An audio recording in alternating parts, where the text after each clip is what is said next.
Amados, boa noite. Final de domingo, descansar o dia todo, não? Porque amanhã vamos continuar.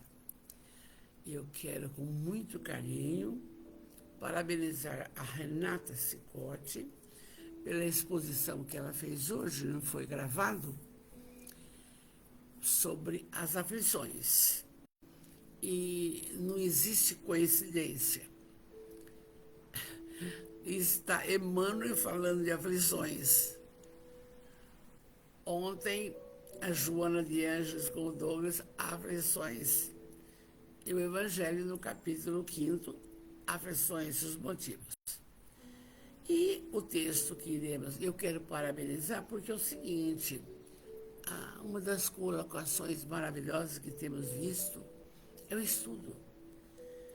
E mesmo estudando, nós ficamos sempre meio perdidos, não? Nas colocações que são dadas. E eu quero abraçar a todos que vão chegando aí da nossa família espiritual.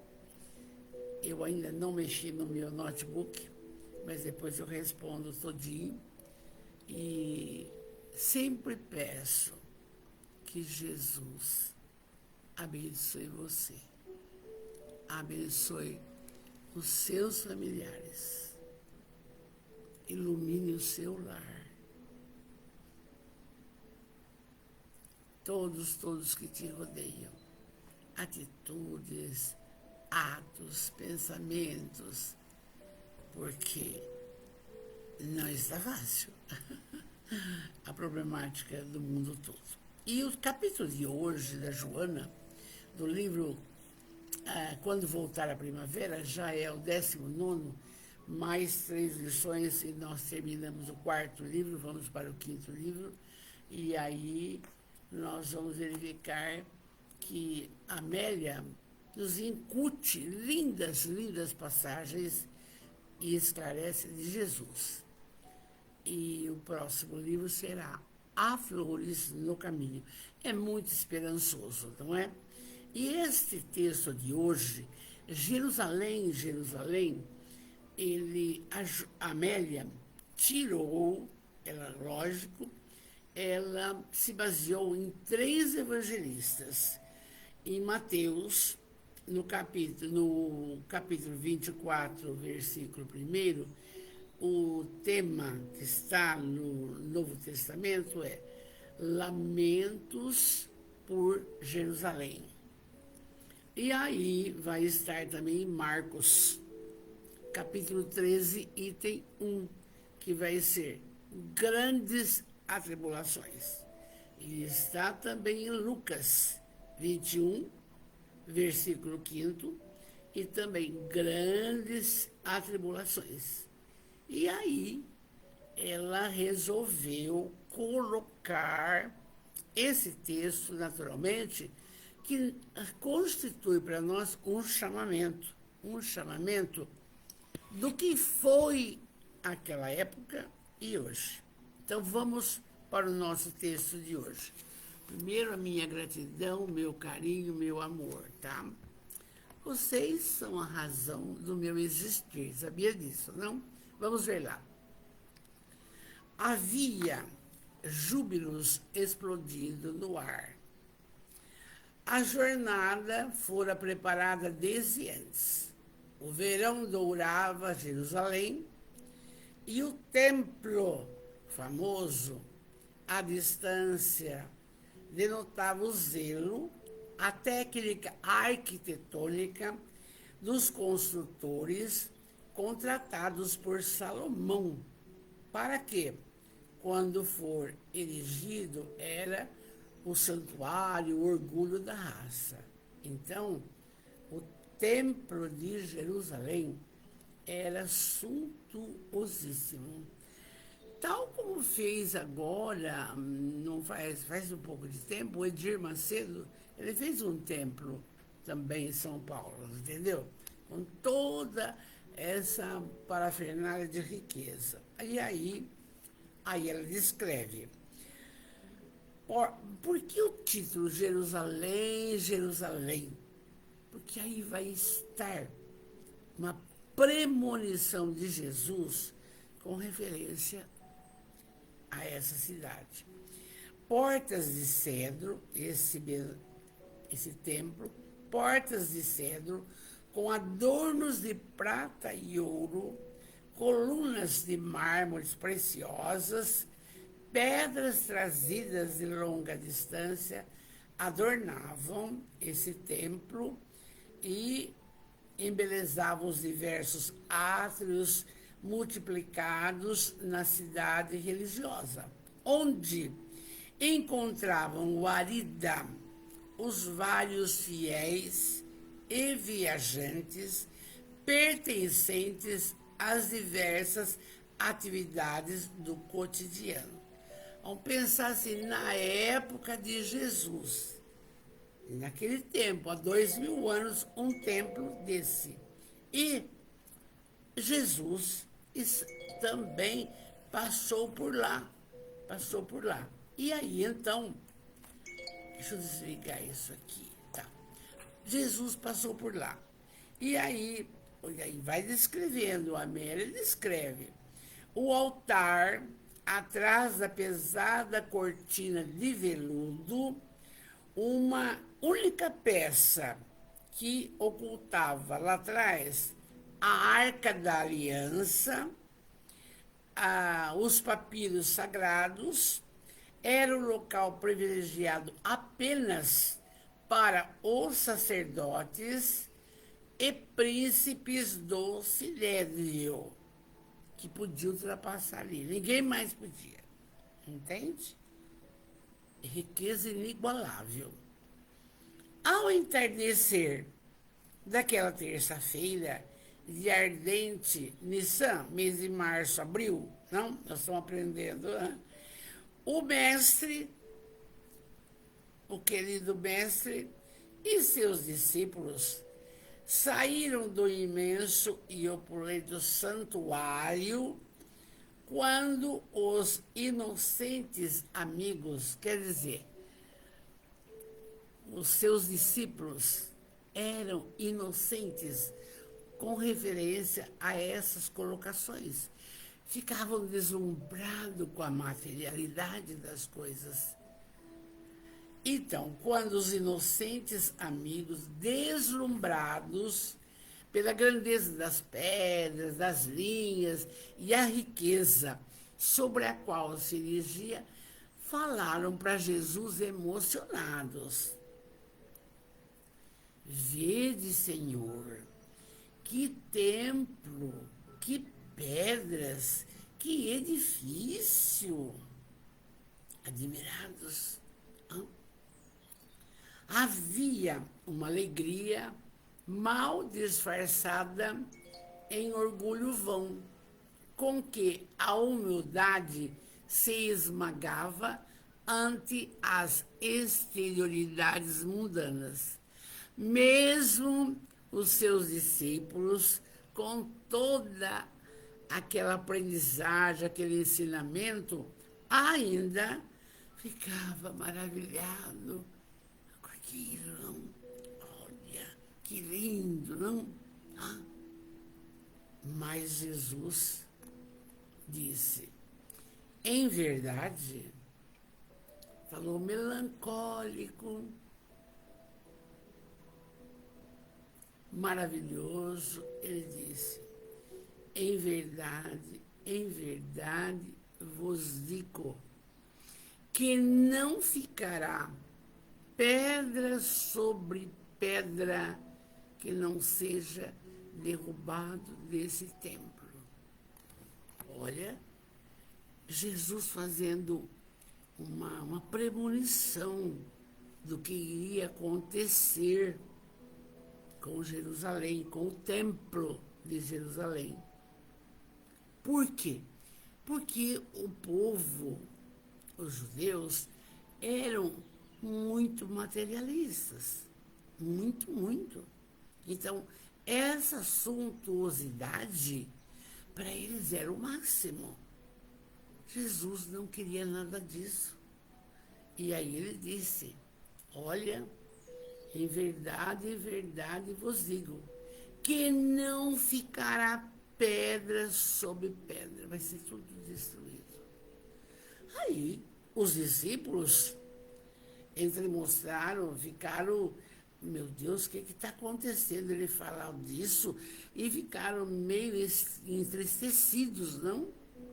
E aí, um deles disse, mas afinal, mestre, aí o templo é a casa de Deus, a casa do Senhor, o santuário, o altar da fé, o núcleo matriz da vida comunitária de Israel.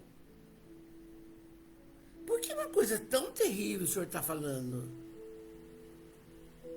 Eles não entendiam das belezas da espiritualidade, gente. Não entendiam. Muito bem. E aí, então, eles se afligem, mas silenciaram. Porque Jesus não era de ficar contestando e ficar explicando. Entendeu, entendeu. Não entendeu, entendesse. E aí o silêncio fala mais alto, às vezes, do que uma conversa desnecessária. E aí o ar apresentava-se abafado, aquela hora da tarde, e o mormaço desagradava. E aí, o que eles fizeram? Dirigiram-se ao Monte das Oliveiras. Pedro, João, André e Tiago. Mas eles estavam numa angústia e numa curiosidade, e eles se aproximaram de Jesus, não aguentaram. Se aproximaram de Jesus. Mas Jesus, olha, eu vou mostrar, o Divaldo manda fazer umas fotos bem assim, olha só. Jesus está lá, vamos lá aqui, e eles dormindo, não prestando atenção, tarará. O Divaldo coloca umas fotos bem antigas, assim, para a gente ver a época do acontecimento. E aí, então, esses 4 não aguentaram e começaram. Senhor, dizei-me quando que vai acontecer essas ocorrências lamentáveis. Esse templo vai ser derrubado, vai acabar tudo. E que desgraça que vai ser para todos, não? Jesus projeta-se na direção do futuro. Aqui a Amélia colocou uma palavra, a presciência do divino amigo. É o pressentimento dele. Vencendo os limites do tempo e espaço, ele tem a visão dos atormentadores dias que irão ocorrer. Porque Jesus era um potencial. Nós sabemos o espírito mais puro do planeta. Ele, 4 milhões e meio, não sei quanto, na formação da Terra já estava, entendeu?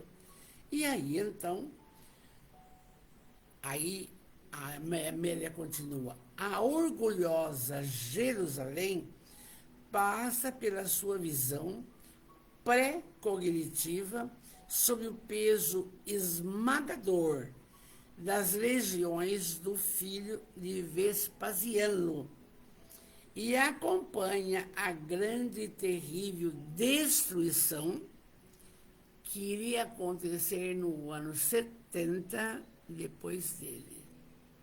Aí você vê o texto assim, fala, mas que região que é essa? Quem foi que destruiu Jerusalém? Quem foi que destruiu o templo? Aí você pesquisa. E quem foi? Foi Tito, o filho de Vespasiano, o filho dele. E isso crucifica Jesus, acontece a ressurreição, e aí o tempo passa, e vocês vejam que até hoje Jerusalém, Palestina, é um povo ainda que parece que não se encontrou. Porque eles não veem Jesus como o Messias, gente. Eles esperam ainda o Messias. Aí você procura aqui, procura lá, porque você não pode ficar sem pesquisar para conversar com vocês. Então, eles veem Jesus como mais um profeta. E que eles não aceitaram a docilidade de Jesus, não aceitaram falar de amor. Eles queriam um Messias que destronasse totalmente os romanos, que fizesse aquela parafernália, luta incessante, como acontece hoje. E não era nada disso. Então, Jesus viu que era o Tito, o filho do Vespasiano romano, que iria fazer isso. O orgulho pernicioso e venal da presunção humana é o seu próprio garrote, vil, e a impossibilidade de facultar-lhe o mantenedor da vida. Aquele contato daquelas pessoas, vamos supor assim, uma convivência só de coisas ruins, só de falas horrorosas. Então, e Jesus pregando. 3 anos, não adiantava, não?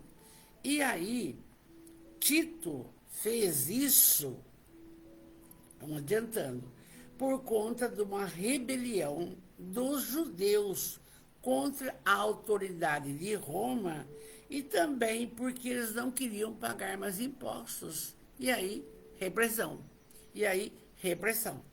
Vocês veem como que o orgulho, não? E o egoísmo imperava, como impera até hoje. Aí vamos em frente. Uma profunda tristeza macera a face de Jesus, porque estivesse a ver as amarguras e dores sem nome do futuro, acompanha ainda mentalmente o crescimento da tecnologia sem alma, da ciência sem Deus. Jesus já estava vendo isso, gente.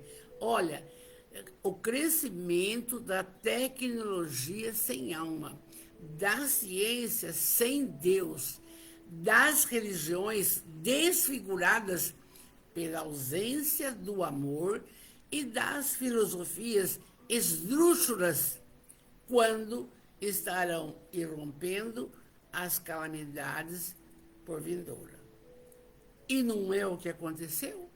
E não é o que também acontece?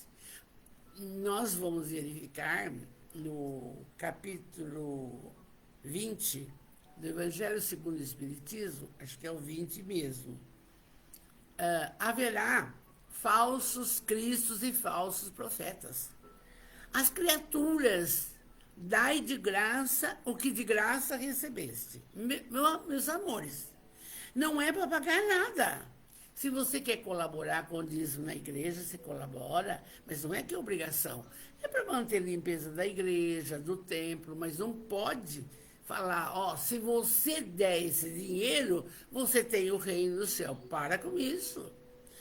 Ele disse isso, olha só. Ele ficava triste. Haverá um crescimento, sim, da tecnologia, está aí, sem alma, da ciência, sem Deus, das religiões desfiguradas, da ausência de amor e das filosofias esquisitas que provocarão calamidades. Por que o enriquece e essa pobreza imensa? E por que não praticar a caridade que Jesus mandou? Amar a Deus sobre todas as coisas e ao próximo, como a ti mesmo. Como é que faz? Vamos em frente. Amélia diz, não se trata de um fatalismo histórico, antes de um determinismo que defluirá do quê? Da invigilância, do uso do mal do livre-arbítrio, dos homens da nação que fomentam essas terríveis hecatombes. E nós vemos até hoje. Por que Hamas mata não sei quem? Por que não sei quem reage? Por que o outro quer tomar a terra do outro? Por que Rússia e a Ucrânia? Gente, já se passaram 2000 anos e o homem não está espiritualizado. Não, ainda não. Ainda não. Infelizmente, a Amélia trouxe um texto hoje, muita reflexão para nós. Vamos em frente. E aí, ela fala assim, veja os artefatos bélicos de alto poder destrutivo, as cidades arrasadas, os povos esmagados, o cativeiro de milhões de criaturas que transitam algemadas às paixões dissolventes, ardendo em febre de desespero, uma coisa. Está acontecendo. É uma tristeza. É uma tristeza.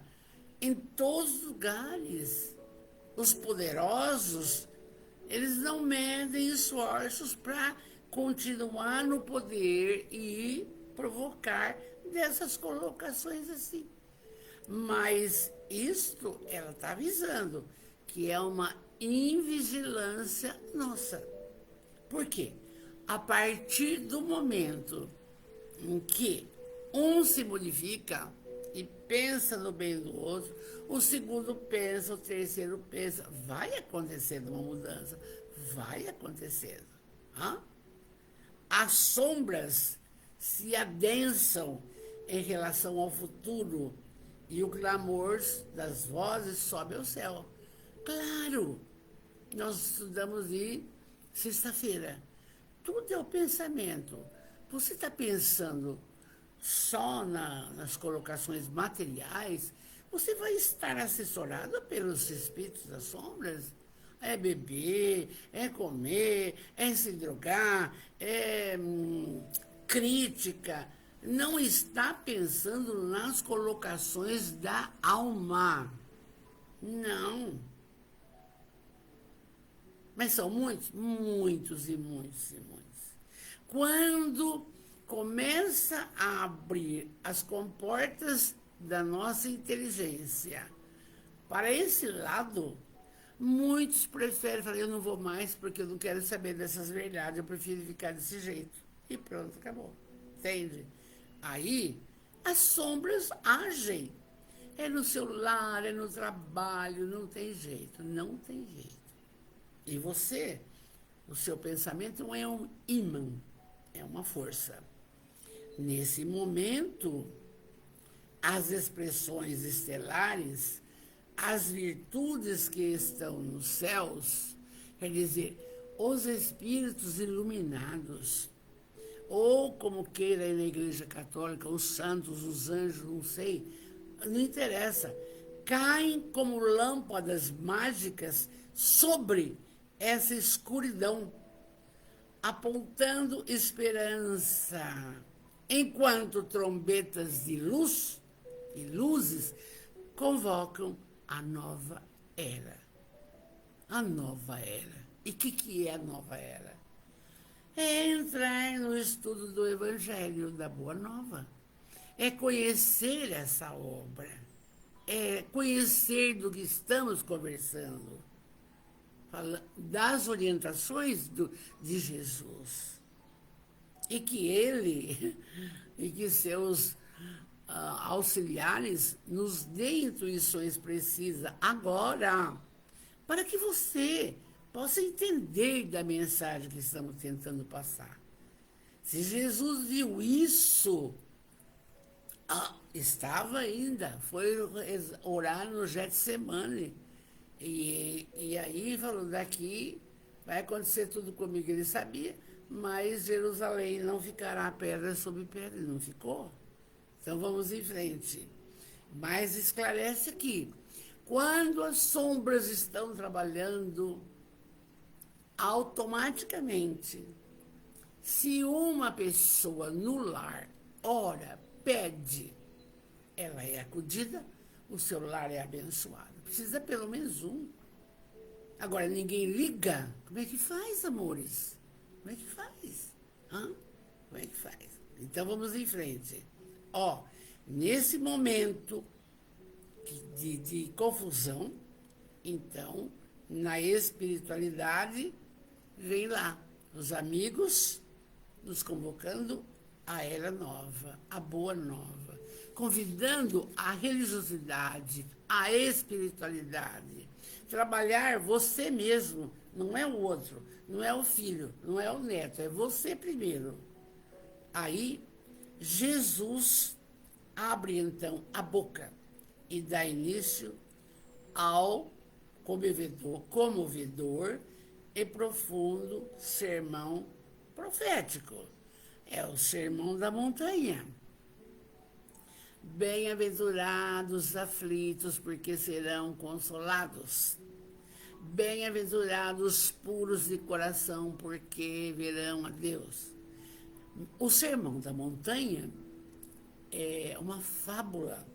Mahatma Gandhi disse que se tirasse tudo que Jesus falou e deixasse o sermão da montanha, ótimo, é isso que importa. E aí, então, a Amélia diz, a balada da montanha, quer dizer, o sermão da montanha, cheio de bênçãos entre os homens de Deus, cede lugar às premonições terríveis, abismo de sombra, de que a invigilância nossa arrojaria àqueles que não ouvissem ou não quisessem seguir o primeiro que foi enunciado. Bem-aventurados os aflitos, que serão consolados. Por que Jesus teria que falar essa língua para aquele povo naquela época? E hoje também. Hoje também. A catástrofe prevista agora resultaria na desatenção pelo comovente e terno de antes. Então, aí a conversa volta de Jesus com os seus apóstolos. E Jesus fala que ninguém vos engane. Ficai vigilante, a fim de que não sejais surpreendidos. O dia e a hora ninguém sabe, só o Pai. Nem o Filho sabe, nem ele. Gente, pensa comigo, vocês que viram, acompanharam alguma coisa da Guerra Mundial de 45, soltar uma bomba em Hiroshima e Nagasaki, mas uma bomba que destruiu inteira a cidade. Que é isso? A troco do quê? E eu me lembro de uma figura de uma criança correndo, peladinha. E para onde? Se você acode hoje até um animal, calcula uma pessoa, não?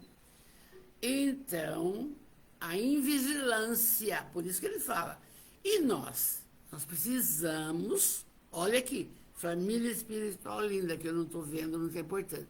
E nós vamos ficar vigilantes com as problemáticas do dia a dia.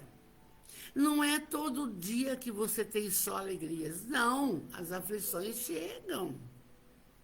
Hoje conosco, a Malu, uma linda menina, um amor de criatura. Nós estávamos no templo.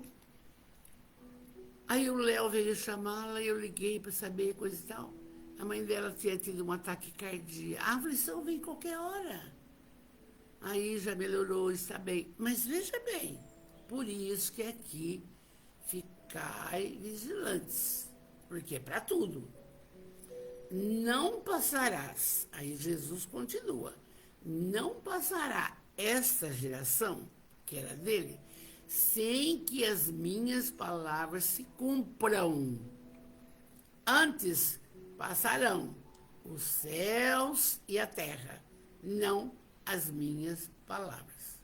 Então você veja como ele alertou muito e bem, e esse item encontra-se, como eu disse no começo, nos 3 evangelistas.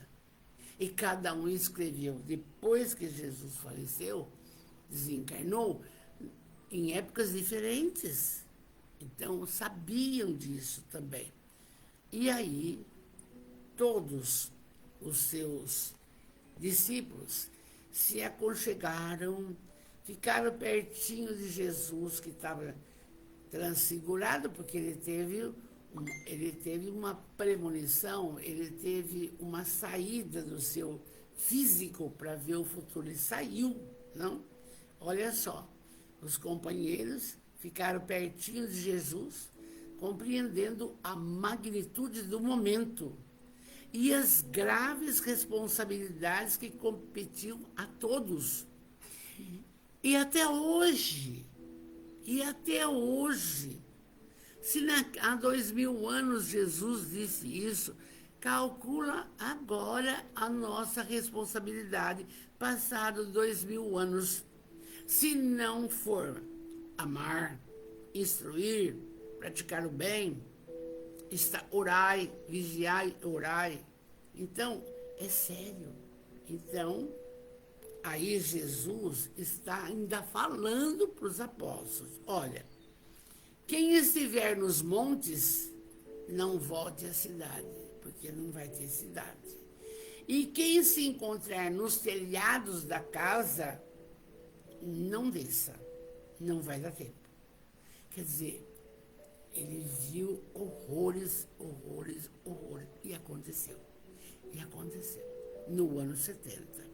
Aí, novamente, a Amélia diz, os olhos se abrem muito e um frio de pavor percorre os seus discípulos, longe de entenderem os anúncios e os prognósticos sombrios. Eles não entendiam dessa mediunidade de Jesus, dessa capacidade que ele possuía, mas que ele não podia evitar.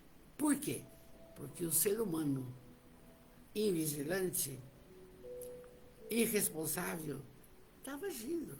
E você não muda ninguém e nem ele mudou. Veja bem. E aí ele diz assim, Jesus fala, ó, muitos virão em meu nome e vos iludirão. Que ninguém se deixe enganar. Quando disserem que o Cristo está aqui ou ali, não vades. Justamente no capítulo que ele fala do Evangelho segundo o Espiritismo, ele fala que haverá falsos cristos e falsos profetas. Mas em que meio? Em todos os meios. No meio católico, no meio espírita, no meio protestante, em todos os meios. Quando a criatura, ela usa da vaidade, do orgulho, do egoísmo, pensa em dinheiro, pensa em possessividade, pensa em glamour, pensa em... Acabou. A gente tem que trabalhar a humildade, o bem, o amor, a luz. É isso aqui. E o seu povo não entendia a judiação, não entendia. Bom, vamos ir lá. Então ele fala, presta atenção. Haverá. Está acontecendo até hoje. E o povo acredita, porque não estuda, não lê, não nada. Como que pode? Como é que pode? Então, não temos o direito de criticar nenhuma religião. Mas vocês, junto comigo, nossa família, sabem o que fazem em nome de Jesus. Não pode. Não pode. A quem muito foi dado, muito será cobrado. Dai de graça o que de graça você recebeu. Se você tem o dom de estudar, de falar, de pesquisar, de entender, passa. Se não entender, não vai passar o que não é. Não é a sua opinião que vai valer. Não é a sua. Eu sempre digo, é a opinião da Amélia, é a opinião dos evangelistas, é a opinião da Joana de Ângela, e acabou. De um Emmanuel, de um Chico, de Valdo, acabou. Nós somos muito pequenininhos e temos que entender disso. Isso é importantíssimo. Precisa ser humilde. E aí, perguntam para ele, Senhor, Senhor, dizei-nos, como será esse fim? Aí ele responde, ao ouvirdes de guerras os rumores, terremotos e tragédias, abominação onde não deve estar, eis que anunciam os primeiros sinais. Porém, ainda não é tudo. As mães que amamentarem lamentar-se-ão e verão a dor dos filhos na face estampada. Claro, se há uma invasão, mata a mãe, como que essa criança vai mamar? Vai morrer de inanição. Irmãos, olha só, entregarão seus familiares. Sereis todos perseguidos em meu nome, e levar-vos-ão aos tribunais se me amardes. Não foi o que fizeram com todos os apóstolos, menos João? Todos tiveram uma morte horrorosa, horrorosa. Todos, menos João. Muito bem. Ainda Jesus fala, a grande tribulação se iniciará levando de roldão as mazelas e misérias humanas. Vai. Fico pensando assim, lembra o que aconteceu no Sul? Lembra? O que é aquilo? 40 centros foram destruídos, não? Livros rodaram, rodou tudo. Gente faleceu, não adiantava. E aí ele fala assim, de Jerusalém não ficarão senão pedras acumuladas. Acabou. O sol se escurecerá ante as sombras que se levantarão da terra, e a lua vai se banhar de sangue. Por quê? Haverá tanto sangue que a lua vai projetar isso daí. Os homens, diz Amélia, os homens simples choram angustiados ante as perspectivas sombrias. Porque o mais simples, o mais humilde, o mais humano, o mais caridoso, ele sofre com tudo isso. Sofre com as coisas que vão acontecendo. Por exemplo, no educandário, a situação das crianças com autismo, que é difícil de resolver. Então, e é difícil. Mas aí vem a bela coisa. O cancioneiro prossegue. O cancioneiro é Jesus. E a plateia patética chora os sofrimentos que desabarão sobre o mundo. Longo é o desfiar das dores. Por fim, fala ele, virá o Filho do Homem na sua glória. Porque ele disse, gente, eu não sei o que eu anotei aqui, mas eu anotei, eu anotei aqui, está em Mateus capítulo 28, versículo 20. Eu estarei convosco todos os dias até o fim dos tempos. Aquele que perseverar até o fim será salvo, porque é a parte espiritual que está importando. É isso daí. E aí, ele diz ainda, à noite, vamos voltar lá, na época em que ele está no Monte das Oliveiras. A noite tomba sobre o Monte das Oliveiras e um silêncio profundo invade as mentes em expectativas de dor. Claro, é dar uma notícia dessa, então ficaram todos abalados, todos aflitos, todos com medo. Hã? No alto, estrelas maravilhosas, e o vento leve passava pelo arvoredo. Lá embaixo, Jerusalém, pontilha lâmpadas vermelhas nos veladores, e as vozes do dia cedem lugar aos queixumes das trevas. Então, ele estava lá, avistava Jerusalém, e tinha conversado com seus discípulos, eles com medo, mas estamos juntos, não? E aí, a Amélia nos esclarece assim, e é bom que nós conheçamos isso.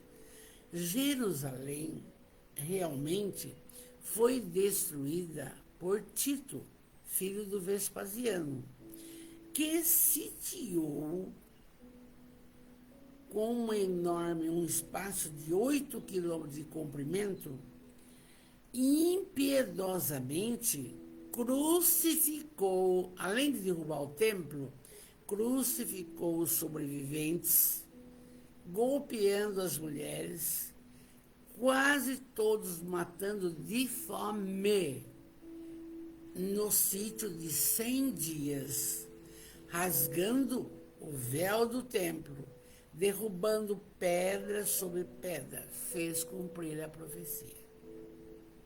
Então, tudo que aconteceu com Jesus, ele conversou isso, e realmente no ano 70, Tito, filho de Vespasiano, fez isso, não?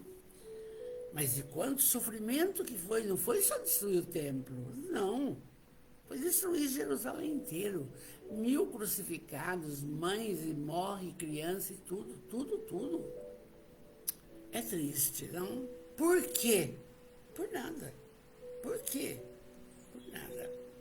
Incêndios lavraram na cidade dos profetas, e a orfandade tomou lugar no coração do povo eleito, que partiu sem rumo pelas 4 direções do planeta.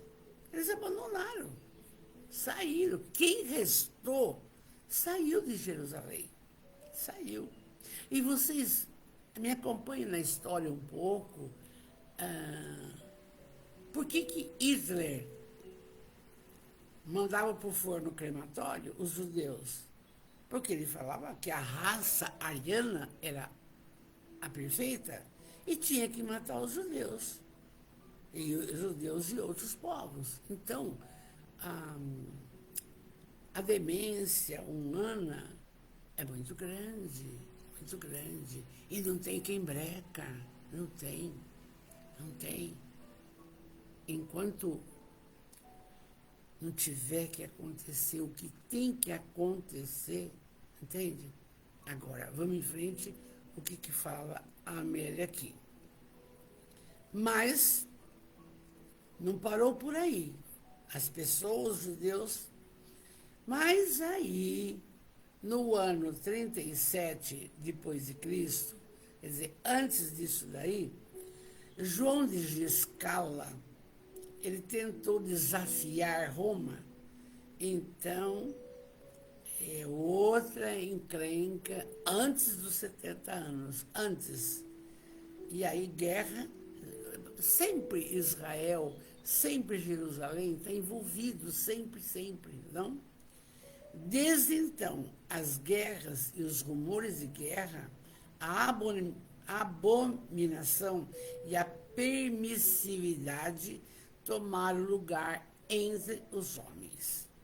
E tem havido, a Amélia que diz, um crescimento lindo horizontal da cultura, horizontal, e pouca ascensão na verticalidade da vida. Quer dizer, nada de espiritualidade. Olha que triste. E é uma realidade. E por que em 1857 vem aí Allan Kardec, um ex-druida, trazer essa doutrina na qual estamos vendo para amenizar um pouco, para ver se há um acordar da nossa parte. Há um acordar. E essa verticalidade da vida, honestamente falando, vamos encontrando na doutrina espírita. Porque não pede nada, pede só a nossa transformação moral. Só. Aí vem aquela fala de Kardec. Reconhece o verdadeiro espírita pela sua transformação moral e a força que faz para domar as más tendências. As más tendências estão tudo aqui. O que a Amélia falou agora, está tudo aqui. Então, esta mudança tem que ser nossa. Cada um fazer a sua parte. Cada um segundo suas obras. Ainda hoje, eu lembrei, no centro, assim, em agradecimento mesmo, há uma irmã nossa que desencarnou, chamado, apelido dela Benê, sempre estava conosco aqui na nossa família espiritual, e ela desencarnou a questão de uns 3 dias. Mas era uma pessoa que ia aos domingos estudar. Caminho, Verdade e Vida. A pé. Andava desde lá da periferia, vinha a pé. Tudo bem. Ouvia, tarará, tarará. Ia à Casa da Sopa, trabalhar no bazar, a pé, com o horário certo. Escuta aqui. Não tem mérito essa pessoa? Nós estamos de carro. E nós não vamos às coisas que temos que fazer. Por que isso? Porque pensamos nas coisas da materialidade. E ela abençoada, que ela seja sempre bem amparada, maravilhosamente bem, tem que ser lembrada assim com amor. Fique bem, Nenê, porque fez a parte dela. É isso aí que a doutrina nos orienta, não? Então, aqui, essa verticalidade da vida, vamos buscá-la, gente. Nossa família espiritual, vamos buscá-la. Seja de que credo você for, não interessa. Sua mudança moral, seu auxílio ao próximo, a caridade incessante. Mas não é só a lata de óleo, é a sua fala, o seu telefonema para o seu pai, para sua mãe, para consolar, para falar. Não sei. Um abandono, entende? Vamos em frente. Amélia diz: pululam em triunfo os pigmeus morais em eloquente alucinação de poder, em detrimento dos gigantes que se apagam nos ministérios da renúncia, que às vezes está acendendo a esperança no mundo. A criatura, o ser humano, ele tem uma sede de poder impressionante. Então, tem que ser o prefeito, tem que ser o vereador, tem que ser o deputado. Escuta aqui, mas não vai acudir uma criança, não vai visitar um hospital, não vai dar uma aula de educação moral. Assim, tá? É que a Amélia está nos orientando. Está nos orientando. Por isso que ela colocou, olha aqui, não ficará pedra sobre pedra. E as aflições que nós temos, todo dia tem uma coisinha. Se você não estiver escorado em Jesus, pronto, acabou, acabou. Vamos em frente. Aí a Amélia diz: multiplicam-se as sombras. Vocês vão vendo. O poder desvairado confraterniza com o absolutismo em prejuízo da força dos direitos humanos. Tem uma eleição, rouba, parará, fica por isso mesmo, tarará. Então, tem é o poder, o resto é o resto. Então, ela está falando aqui. O poder desvairado confraterniza com o absolutismo em prejuízo da força dos direitos humanos. E é o que aconteceu lá e continua acontecendo. Continua. Mas qual é a nossa postura? A nossa transformação, a nossa mudança, a nossa melhora. Aí a família melhora, o outro melhora, o outro melhora, o outro melhora. É exemplificar, tá aí. O poder, a humildade segue esmagada. E o triunfo calça as velozes sandálias da ostentação hedionda e da criminalidade absurda. Não sei por que ainda hoje se mata. Não sei por quê. Não? Por quê? Por quê? Que lucro tem quem mata? Nenhum. Entende? Não sabe que vai, não sabe, que vai ter que passar, que tem a lei de causa e efeito. O que você fizer, você vai ter que resgatar. Estudando em sexta-feira, nós estamos vendo que tem espírito, nós vimos que protela. Eu vou ter que passar por isso, aí eu não reencarno. Eu vou ter que passar por isso, eu não reencarno. Mas chega uma hora e fala, Deus, Deus fala, vai. Então, gente, aqui, a Amélia está clara.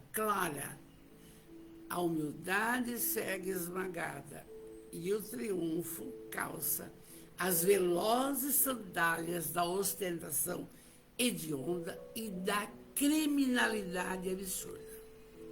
Vocês notaram antigamente as pessoas, a gente brincava na rua, parará. Hoje não existe isso. Hoje todas as casas estão cheias de grade, de cerca elétrica, de não sei o quê, aqueles arames farpados. Por quê? Porque precisa se proteger.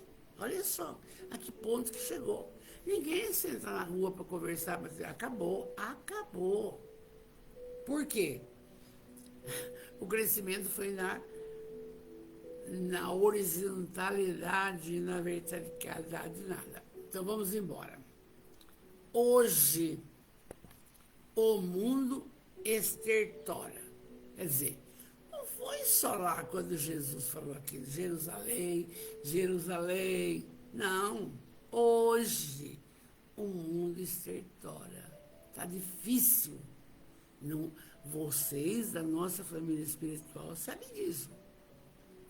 E eu, mais de perto, com as 300 crianças, eu atendi uma mãe, uma baiana, porque eles iam para Ibitinga, acho que é Terra Prometida, e a criança, um menino deu um beijo no rosto dela, a mãe falou, que vocês não estão olhando, né? Aí eu pergunto, baiana, presta atenção, seu pai está na Bahia, sua mãe também, o pai da criança, sou separada. Você está sozinha? Não, eu tenho namorado, só que ele mora... Então, veja a família dessa coitada dessa criança. Entende? Se a gente conversar, para não mentir para a mãe, para falar a verdade, tarará, não aconteceu. Ela que mandou uma cartinha para o menino que queria namorar, o menino bobinho jogou, aí depois arrependeu, deu um beijo no rosto, mas vai ser consertado. Então, hoje o mundo estertora. O pai não dá carinho para os filhos, a mãe quer trabalhar cedo e tarde de noite para ganhar dinheiro. E o pai, os casais se separam por nada desse mundo e não sabe o malefício que é para esse filho que vai ficar sem pai ou sem mãe. Não sabe. Então, está confuso realmente. Está difícil. Os clarões das deflagrações dos artefatos nucleares, aí vem lá, ocultam a claridade do Sol. Claro, solta uma bomba atômica, cadê o Sol? Não? Então, e a gente, e o pessoal sofre esse pesadelo, porque é só apertar um botão, tchau. É isso aí, né? O homem que pensa, talvez, em utilizar o satélite cinzento para torná-lo base de foguetes, ponte de estratégia militar, banhando-se quiçá um dia no sangue humano. Então, não estou nem aí, não estou nem aí com as coisas. Mas ela nos dá agora, nós temos 5 minutos, para ver a delícia que ela passa para nós, o consolo que ela passa para nós. A presciência de Jesus. O Jesus pressentiu lá. Hoje está tudo de ponta cabeça, vocês sabem comigo, tá? Mas veja bem, pensa comigo. Pelo menos aqui na nossa cidade. Nós temos a comunidade católica que tem o lar dos idosos. Os idosos não estão mais lá para morrer. Estão lá para fazer unha, cortar o cabelo, para dançar, para ter trabalhos manuais, para viver a vida feliz, entende? Estão trabalhando uma nova ótica, uma nova ótica. Os evangélicos, eles trabalham com os drogados, tem um local que fica lá. Quem quiser sair da droga, sara. Mas precisa querer, entende? Os outros, eu não sei. Os espíritas, a gente tem a casa da sopa, da comida para andarilho, rebanho, é roupa. E o Casa do Caminho, criança de 4 a 5 anos, e o SOS de 6 a 17. Então, veja bem, há um progresso, há um amor, mas precisamos de mais pessoas nessa ótica, que é para não chegar a ser uma Jerusalém. Porque a fome dói. Os excluídos na rua, veja bem, com essa chuva sem fim, não tem onde dormir. Porque no albergue só pode ficar 2 noites, não pode ficar mais que isso. Não tem casa, não tem berço, não tem... Pensa comigo, é difícil. Então, Amélia diz, Jerusalém, claro está que não se restringia o apelo comovido de Jesus apenas àquela cidade, mas à terra inteira, onde o orgulho espalhasse miasmas e tóxicos, onde o ódio urdisse crimes e guerras, e as perversidades engendradas sem alucinações e a sensualidade provocasse a decadência. Então, ela dá um alerta aqui. Não é só Jerusalém, Jerusalém, é a terra inteira, é a sua cidade, é a minha cidade. As crianças da sua cidade, as crianças da nossa cidade. Gente, a Amélia vai chamando. Todavia, ela fala, no meio das trevas dominadoras, as estrelas cairiam do céu com as virtudes de lá e iluminariam o mundo, arrancando-o para a madrugada de bênçãos por vindoura. Está acontecendo. O Simonetti já desencarnou, um espírita de Bauru, 24 casas da sopa, todos os bairros, mas voluntários. O Divaldo tem 400 voluntários na Mansão do Caminho, que ele atende 3.000 pessoas. E assim por diante. Tem muitas pessoas trabalhando na horizontalidade, mas também na verticalidade. Tem. E você pode. Cada um que está me ouvindo aqui pode e deve, não? E aí, ela fala assim, não passou ainda a geração dos espíritos que estavam naqueles dias do Sermão da Montanha, porque estão reencarnando. Quem matou. Gente, Judas, outro dia eu comentei, ele teve várias reencarnações, não conseguia resgatar o seu maior débito, a traição do mestre. vem como Joana d'Arc, a donzela de Hans, e aí queimada viva. Por quê? Depois que pôs o Carlos V no trono, porque ela ouvia vozes, ela era uma médium, mas resgatou o seu débito. É a tal história, aquilo que a gente fizer vai ter que resgatar. Não adianta, vamos em frente. Aí ela diz assim, renascem periodicamente e hoje se encontram entre os homens aguardando, preparando outra ordem de valores. Claro, teleguiados por Jesus, pelos espíritos protetores, pelos benfeitores espirituais. Estão trabalhando. Eles não estão parados, esperando só as coisas ruins acontecer. Olha só, mudaram-se os mapas zodiacais. A Terra se modificou conforme o anúncio, enquanto eles expirariam as dores a fim de iniciarem o mundo melhor. Os espíritos de luz, ou se são os anjos de guarda, ou os santos, os espíritos da luz, em nome do Jesus, ora clarificam os momentos de sombra que descem enquanto o Consolador sustém e conduz os ânimos. E quem é o Consolador? É o Espiritismo. Ele disse, eu vos enviarei o Consolador, e ele vos falará das coisas as quais agora eu não posso falar, há 2000 anos. Ele enviou, esteve conosco, está conosco. E é o Espiritismo, o que ele é? Quando bem trabalhado, ilumina. O que mais? Esclarece tudo o que você passa. E te alerta. Cuidado, Valdeirês, o que você fala e o que você faz. Cuidado. Esclarece. Ilumina. Fortalece. Gente, entra na igreja durante o dia que não tem ninguém, vê que energia que tem lá. Vai. Fortalece. E consola.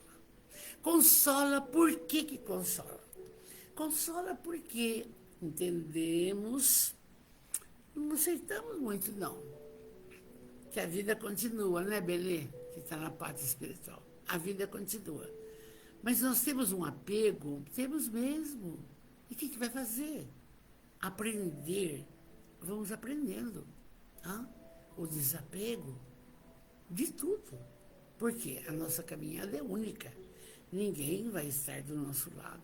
Então, ele falou aqui, a Amélia falou, os espíritos de luz, em nome do Jesus, descem, invadem as sombras, e o Consolador sustém e conduz os ânimos, nos dá força.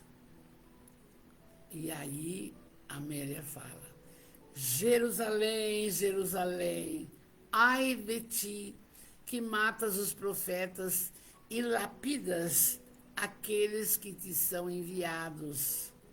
Foi o que eles fizeram com Jesus. Que de vezes pretendi reunir os teus filhos como a galinha recolhe os pintainhos sob as tuas asas. Mas tu não quiseste. Jerusalém não quis e não aceita Jesus como Messias. Então, deixa que pensar. Mas nós, nossa família espiritual, esteja onde estiver, tem a menina que é de Angra dos Reis, outro de Manaus, vai ouvindo. Quantos trabalhadores, Jorge Larra, Haroldo Dutra, Arthur Valadares, Orso Carrara, todos estão trabalhando. Ninguém está de braço cruzado mais. E aí, Amélia diz, a lamentação dolorosa de Jesus, nascem os cânticos de felicidade que já ecoam na terra em transformação. Porque, gente, nós estamos saindo do plano de expiação e provas e entrando no plano de regeneração. Haverá um mal? Muito pouco. E aqueles que estão hoje transgredindo as leis, vão para os planetas inferiores. É necessário a aprendizagem. Então, ela ainda fala, a Amélia fala, fala dela. Volta Jesus, já que a noite desce sobre nós. Se a claridade do mundo, bendito seja aquele que vem em nome do Senhor. Então, ele falou, eu sou a luz do mundo, quem me segue não andará em trevas, mas terá a luz da vida eterna. Lindo, não é? Vamos orar. Nossa, hoje eu acabei na hora. Vocês viram? Que bom. Eles são maravilhosos, não?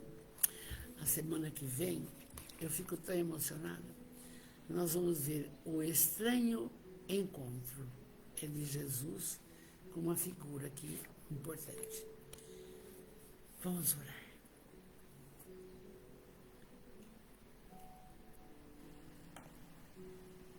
Deus, soberanamente bom e justo, Jesus, vem ter conosco.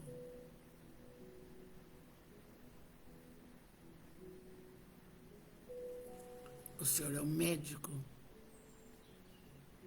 o amigo, o companheiro, a luz do mundo, o sal da terra, o Senhor é tudo. Espíritos protetores de todos que estão aqui conosco e os que irão ver depois a nossa prosa. Benfeitores espirituais amados, trabalhadores incansáveis, amados, sim, muito obrigado por tudo que nos tem concedido, o dom da vida, essa oportunidade maravilhosa para o nosso crescimento vertical. Obrigado. Obrigado por tudo. Obrigado também pela família que formamos. Obrigado pelo lar. Obrigado, muito obrigado. Até pelas aflições que vão nos educando. Obrigado. Pelas pessoas que nos cercam. Mas obrigado, amados, por esses santos esclarecimentos que provocam em nós um acordar, não agir como a velha Jerusalém. Obrigado por tudo. E agora, para encerrar o nosso domingo de luz, peça o que você precisa para estar sem angústia, mais feliz, mais tranquilo, mais contente, mais perseverante. Peça. E eu com muita fé peço. Jesus, abençoai a todos, que a saúde se faça no físico, no perispírito, no espírito. Jesus, dê a todos sabedoria, humildade, compaixão, força, fé, esperança.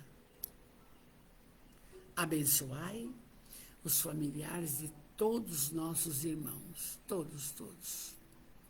E o lar seja de bênçãos, de paz, de harmonia. E assim, enquanto oramos, você se conecta com Ele. Pai nosso, que estais nos céus, santificado seja o vosso nome. Venha a nós o vosso reino.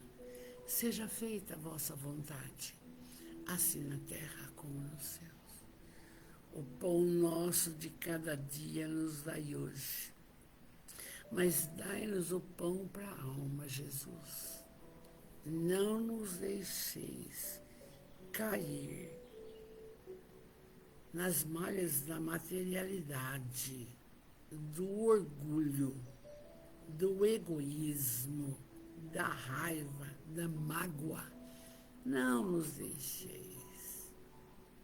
Livrai-nos de todos esses males. Que assim seja. E assim, podemos dizer com muito amor, diante dessa lição primorosa, vamos trabalhar muito mais as nossas colocações na verticalidade, na transformação moral, na caridade, no bem, no amor e na luz. Meu beijo, meu carinho, uma excelente noite. Fiquem com Deus. Pense comigo. Obrigado, Jesus. Obrigado, Jesus. Obrigado, Jesus de amor. Obrigado. Amados, como eu estou emocionada. Um beijo.